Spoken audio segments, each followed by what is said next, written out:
Halo Sobat Menkes, Menkes merupakan kegiatan yang dilaksanakan oleh Persatuan Mahasiswa Tambang Fakultas Teknik Universitas Hasanuddin dengan memanfaatkan kemajuan digitalisasi dalam memberikan informasi yang aktual dan dapat diakses setiap saat. Dalam podcast ini kita akan membahas mengenai isu-isu yang terjadi dalam dunia pertambangan yang dimuat dengan lebih ringan dan sederhana. Indonesia merupakan negara yang mempunyai cadangan nikel laterit yang cukup besar. Biji nikel laterit merupakan salah satu sumber daya mineral yang melimpah di Indonesia. Cadangan biji nikel laterit di Indonesia mencapai 12% dari total cadangan nikel dunia. Dalam bentuk cadangan, biji nikel laterit Indonesia mencapai lebih dari 1,5 miliar ton. Cadangan tersebut tersebar di beberapa wilayah di Indonesia bagian timur yang diketahui mengandung jenis batuan ultramafic. Salah satu daerah dengan potensi persebaran nikel laterit terbesar di Indonesia adalah kawasan Pulau Sulawesi. Tentunya untuk mengetahui persebaran nikel Sulawesi dibutuhkan proses eksplorasi dan pengetahuan mengenai genesis atau proses pembentukan nikel tersebut. Melihat besarnya potensi nikel Sulawesi, maka dari itu pada podcast kali ini akan membahas mengenai genesis dan tahapan eksplorasi nikel Sulawesi yang akan dibawakan oleh pemateri yang ahli di bidangnya dan akan dipandu oleh seorang moderator yang juga mengikuti perkembangan isu ini. So, stay tuned and enjoy the podcast. Assalamualaikum warahmatullahi wabarakatuh. Perkenalkan, saya Fitri Fudriana, salah satu mahasiswa dari Departemen Teknik Pertambangan Fakultas Teknik Universitas Hasanuddin. Kembali bersama kami dalam kegiatan Mindcast. Nah, pada kesempatan kali ini, topik yang akan diangkat mengenai pengolahan dan pemanfaatan nikel Sulawesi. Nah, bersama saya sekarang telah hadir narasumber yang akan memberikan informasi mengenai topik kali ini. Saya persilakan kepada pemateri untuk memperkenalkan diri. Terima kasih. Nama saya Supriyadin. Jabatan sehari-hari adalah Kepala Laboratorium Pengolahan Bahan Galian di Departemen Teknik Pertambangan Universitas Hasanuddin. Bidang kajian saya memang di dalam studi mengenai mineralogi dan pengolahan nikel terutama nikel laterit. Terima kasih Pak atas kesempatan dari Bapak telah memberikan kami kesempatan sehingga kami dapat mewawancarai Bapak dalam kegiatan Mindcast kali ini. Nah, mungkin langsung saja ke pertanyaan Pak. Jadi bagaimana sebenarnya proses pengolahan dari nikel? Baik, nikel itu merupakan logam transisi yang banyak digunakan terutama di dalam pembuatan baja tangkarat. Dominasi di industri saat ini. Kita ketahui bahwa terdapat dua tipe biji sebagai sumber logam nikel, yaitu nikel sulfida dan nikel laterit. Namun demikian sejauh ini di Indonesia yang kita jumpai baru nikel laterit yang banyak tentunya dijumpai di Pulau Sulawesi, kemudian di Halmahera dan sebagian di Papua Barat. Nah, proses pengolahan biji menjadi logam memang sangat rumit, ya, di mana secara umum biji ini akan melalui tahapan yaitu dalam proses penambangan, kemudian diangkut ke stockpile untuk dilakukan pengeringan sebelum diumpangkan ke dalam pabrik peleburan. Nah, terdapat dua produk hasil peleburan, terutama di Sulawesi itu, yaitu peleburan biji nikel seperti yang ada di PT Pala Indonesia itu menghasilkan nikel matte. Nikel matte ini yaitu produk yang mengandung 75% nikel dan 25% sulfur. Kemudian produk lainnya yaitu seperti yang diproduksi oleh PT Aneka Tambang yaitu ferronikel. Nah ini yang banyak sekarang smelter baru yang sudah berproduksi di daerah Sulawesi Tenggara dan juga terutama di Sulawesi Tengah yaitu di Kabupaten Morowali yang memproduksi ferronikel serta satu produk baru yang disebut sebagai nickel pig iron. Nickel pig iron ini adalah istilah sebetulnya adalah ferronikel juga, hanya kadarnya rendah ya, sekitar 8-10% nikel. Seperti itu ya Pak, mengenai bagaimana proses pengolahan nikel. Dan selanjutnya itu bagaimana sih Pak perkembangan teknologi pengolahan nikel di Sulawesi itu sendiri? Baik, terima kasih. Jadi teknologi pengolahan nikel di Sulawesi itu tadinya ada 2 pabrik yang saya sebutkan, yaitu di PT Pale yang dulu namanya PT Inco. Itu berproduksi sejak tahun 1976. Ya, jadi di mana teknologi itu ya dikembangkan oleh Kanada.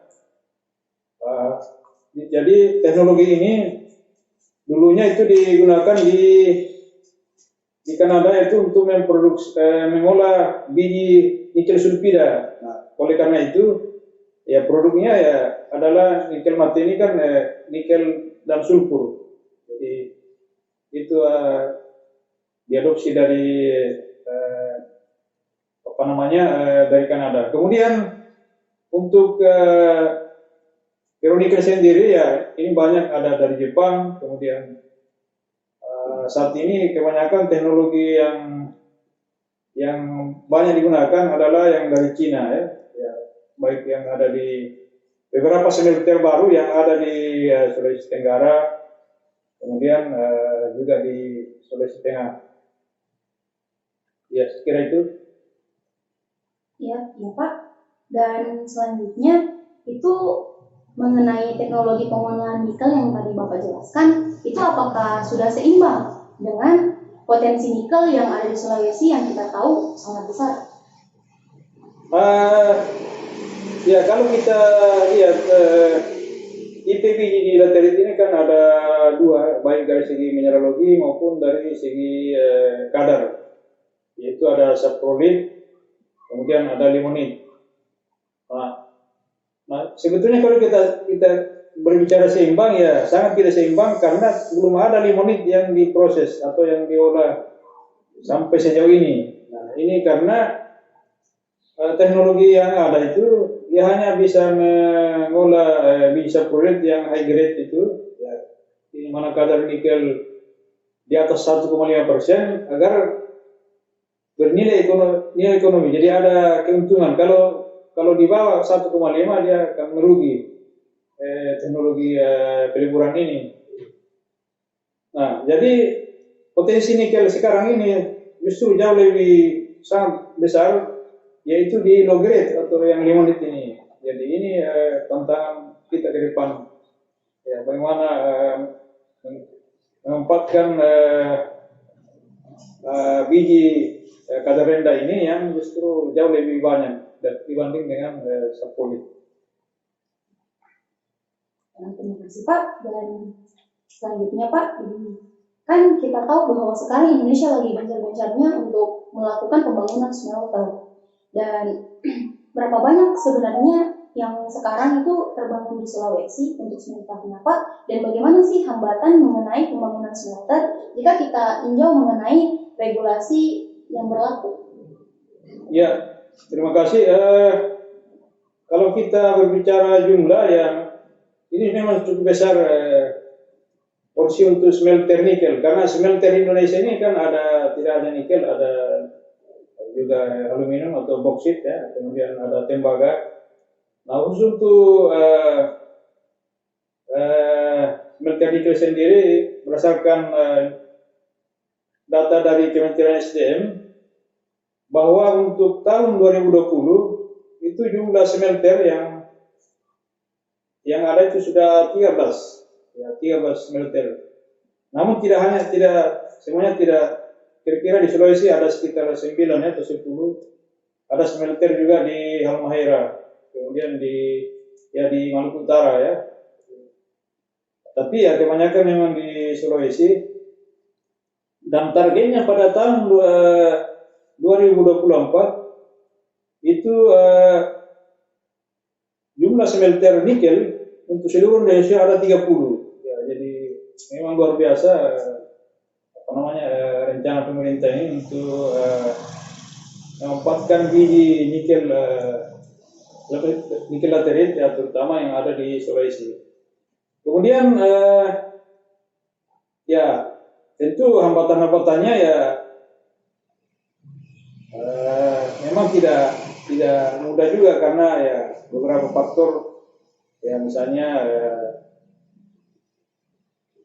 bagaimana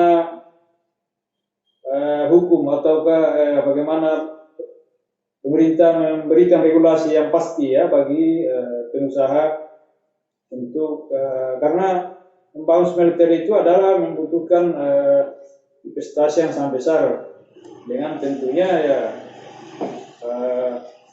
investor ini kan dia butuh kepastian untuk melakukan usaha jangka panjang, sehingga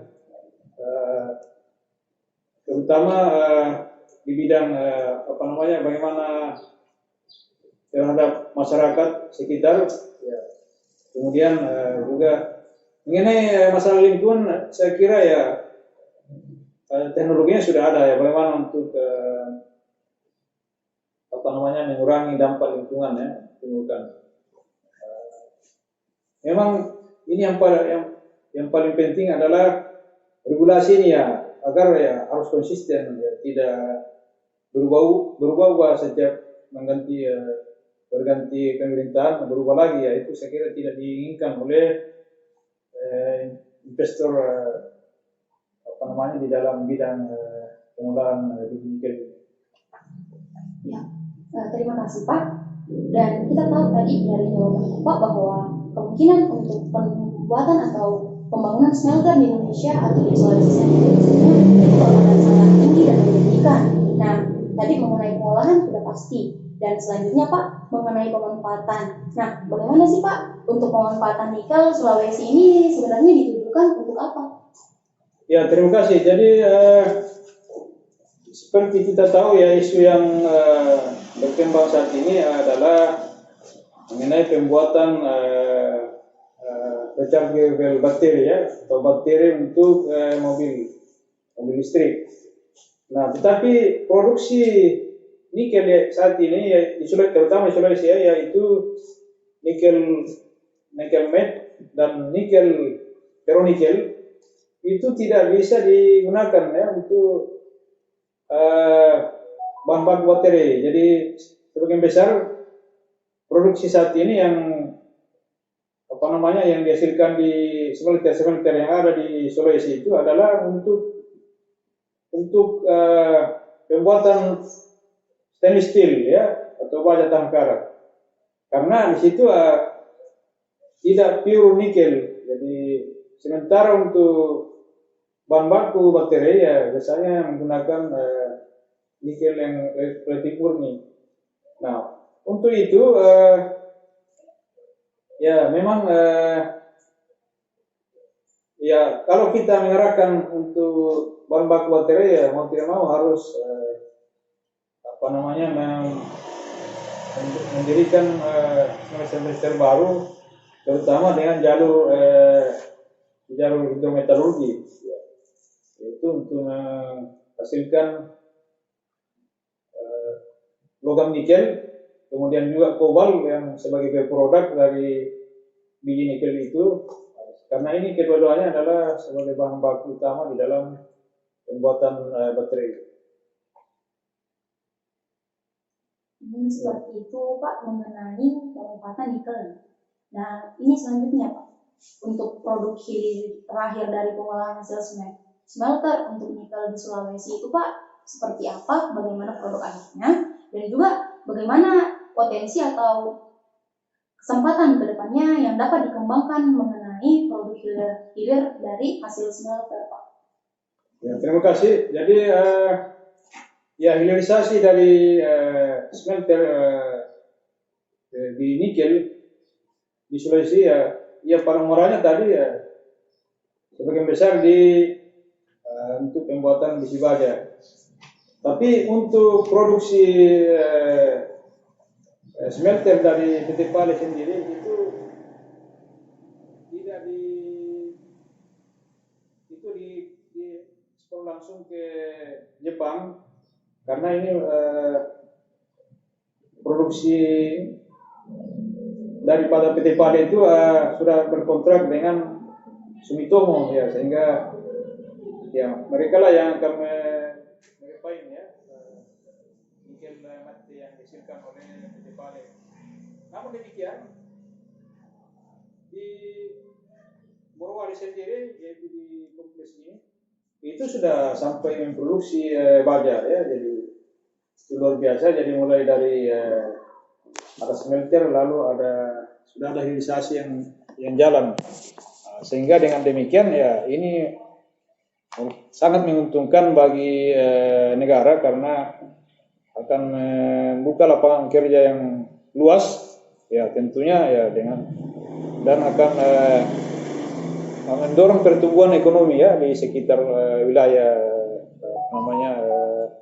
industri tersebut. Baiklah, Pak.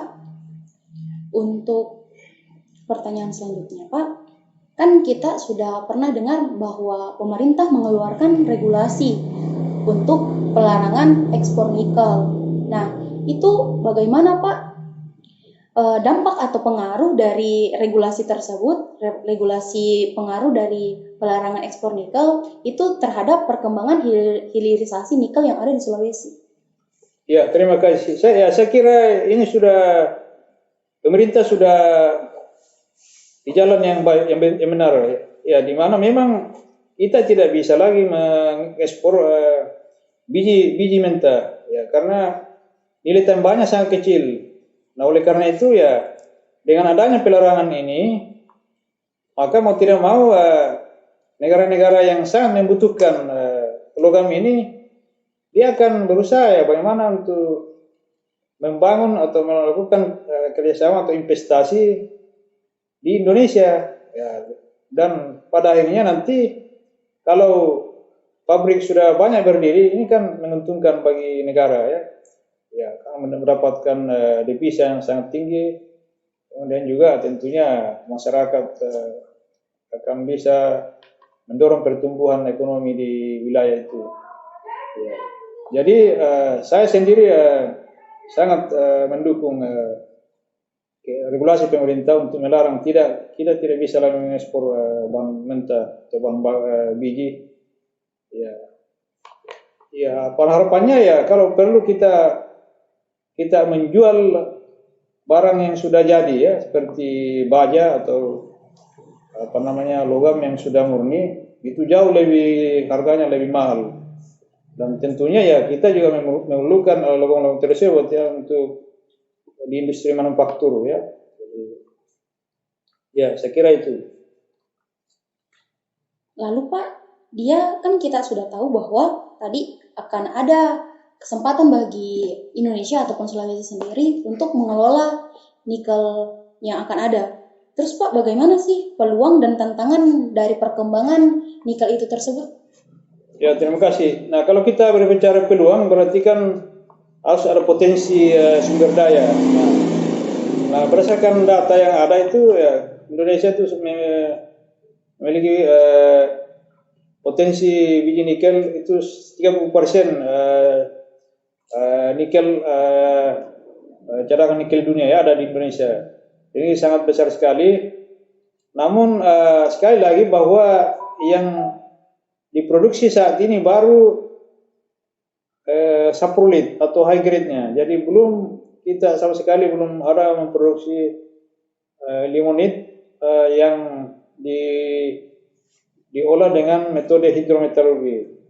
Kalau kita mengarahkan ke apa namanya untuk industri baterai ya dalam rangka pengembangan mobil listrik ke depan. Nah, namun demikian ya tantangannya cukup besar, ya, di mana metode hidrometeorologi ini kalau untuk peleburan dengan menggunakan hidrometeorologi saya kira ini sudah jalan ya, sudah lama dan saat ini smelter yang banyak itu ya menggunakan metode konvensional tersebut. Jadi tidak masalah. Nah, yang menjadi tantangan ke depan ini ya bagaimana mengolah limonit ini yang justru potensinya jauh lebih besar dibanding dengan saprolit yang memiliki kadar tinggi. Nah, terdapat beberapa tantangan baik dari segi teknis maupun dari segi ekonomi. Ya, dari segi teknis ini karena proses hidrometeorologi sangat sensitif ya terhadap biji limonit ini sehingga kemungkinan kegagalannya ini cukup besar ya sehingga ini risikonya tinggi. Nah, di dalam tentu ya investor juga akan sangat berpikir ya karena begitu menginvestasikan dana untuk pengembangan smelter dengan metode hidrometeorologi ini ya tentu akan mengeluarkan dana yang cukup tinggi, tapi sangat berisiko untuk gagal. Nah, ini yang menjadi tantangan bagi kita. Dan di bidang akademisi tentu kita berusaha ya bagaimana untuk melakukan riset yang secara berkelanjutan untuk mengetahui atau mencari satu strategi atau parameter-parameter yang sesuai ya untuk mengolah biji terutama di Sulawesi ini. Baik Pak, dan rupanya kita tahu dengan peluang dan tantangan perkembangan di nikel di Sulawesi ini rupanya sangat tinggi dan kita punya kesempatan untuk bisa mengolah nikel yang ada di Sulawesi ini sendiri. Dari situ mungkin Pak, bagaimana sebenarnya peran mahasiswa dan sebenarnya apa yang dibutuhkan mahasiswa untuk bisa mengolah peluang dan tantangan tadi sehingga ketika mahasiswa bisa terjun ke dunia kerja ataupun masyarakat, mereka bisa bersaing, terutama di dunia kerja Pak yang saat ini kita tahu bahwa persaingan itu sangat ketat sekali.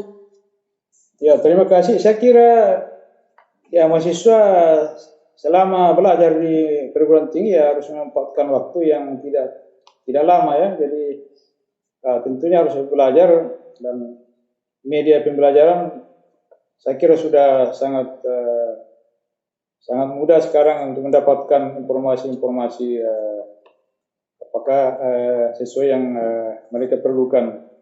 Nah, terkait dengan bagaimana menghadapi persaingan terutama di industri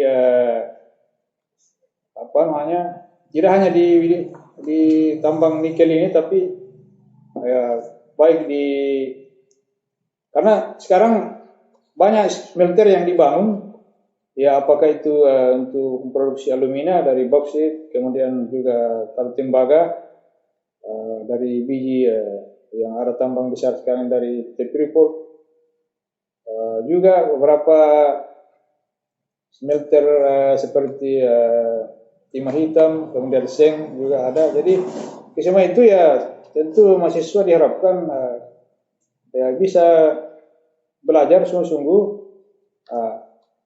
basic ya misalnya belajar mengenai mineral, kemudian terutama basic kimia, kemudian ya tentu saya juga ya dasar-dasar metalurgi, pengolahan ya, sehingga nantinya akan bisa bersaing dengan alumni-alumni dari perguruan tinggi lain. Baiklah Pak, rupanya sebenarnya yang dibutuhkan oleh mahasiswa sekarang itu kemampuan untuk mempelajari hal skill-skill dasar seperti yang tadi Bapak bilang itu mengenai kimia ataupun metalurgi dari pengolahan nikel. Sepertinya Pak untuk pertanyaan ini setelah selesai, terima kasih Pak atas kesempatan yang telah diberikan untuk menjadi narasumber kami dalam topik pengolahan dan pemanfaatan nikel di Sulawesi dalam kegiatan Menkes yang telah diadakan oleh BE Permata FTUH. Terima kasih Pak atas kesempatan yang diberikan. Sekali lagi kami mengucapkan terima kasih atas kesediaan Bapak. Jika ada kesalahan dan dalam pengucapan ataupun perkataan mohon dimaafkan Pak. Akhir kata, wabillahi taufiq wal hidayah. Wassalamualaikum warahmatullahi wabarakatuh. Waalaikumsalam. Gimana? Menarik kan pembahasan yang diangkat pada podcast kali ini? Semoga informatif ya, dan tentunya dapat menambah wawasan serta pengetahuan sahabat podcast mengenai